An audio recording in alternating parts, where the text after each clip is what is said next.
अगर आप भी चाहते हैं नए वीडियो एवं नए ऑडियो देखने एवं सुनने के लिए तो हमारे गोल्ड स्टूडियो चैनल को सब्सक्राइब जरूर करें एवं बेल आइकन दबाना।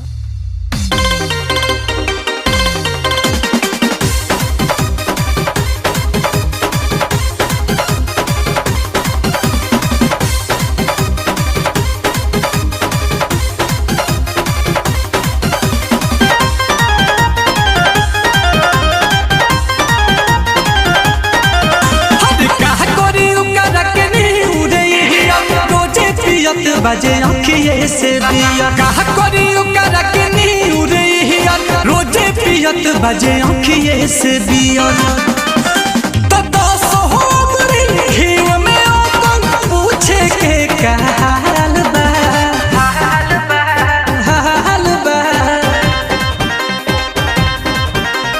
जेकरा भीरी महल बा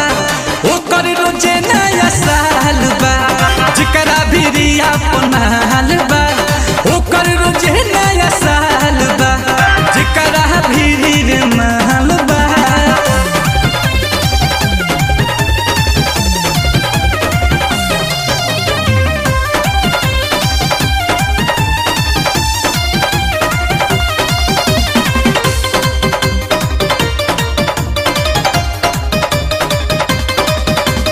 रोजे रोजे पार्टी करता जामू से जाम लड़ता भगिया के बाते छाड़ो ओकरा का फरक पड़ता जब मन चाहे सुना लेत बा काटत धके गाल बा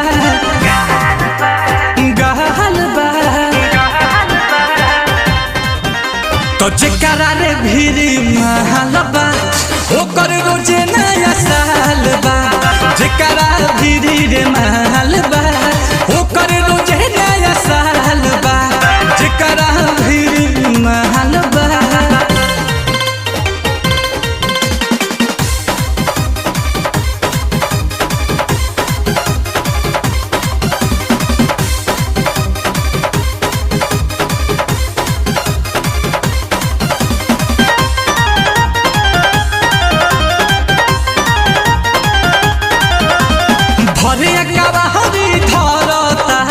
तीनों राती हिक भर चलता तुसिया मांगे के जार भी ऊपे असर नहीं करता दूध दही मलाई खा के ठोकत ताल बा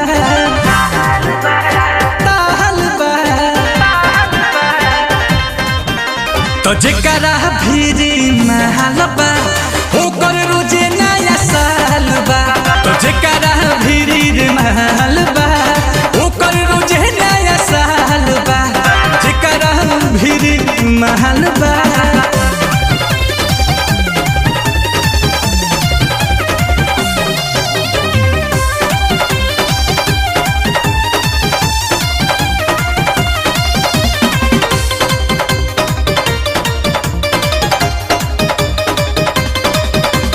चिंता न फिक्र ओकरा बा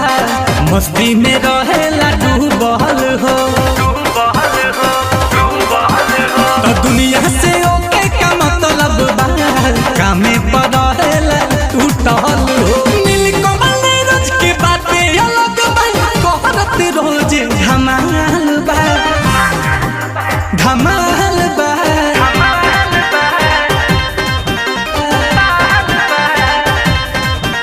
तो जेकरा भीरी महल बा ओकर रोजे नया साल बा तो जेकरा भीरी रे महल बा ओकर रोजे नया साल बा जेकरा भीरी महल बा। चिंता न फिक्र ओकरा बा मस्ती में रहेला डूबल हो तो दुनिया से मतलब बा कामे पर रहेला टूटल हो नीलकमल रोज के बातें अलग बा कहरत रोज धमाल बा धमाल बा तो जेकरा भी अपन महल बा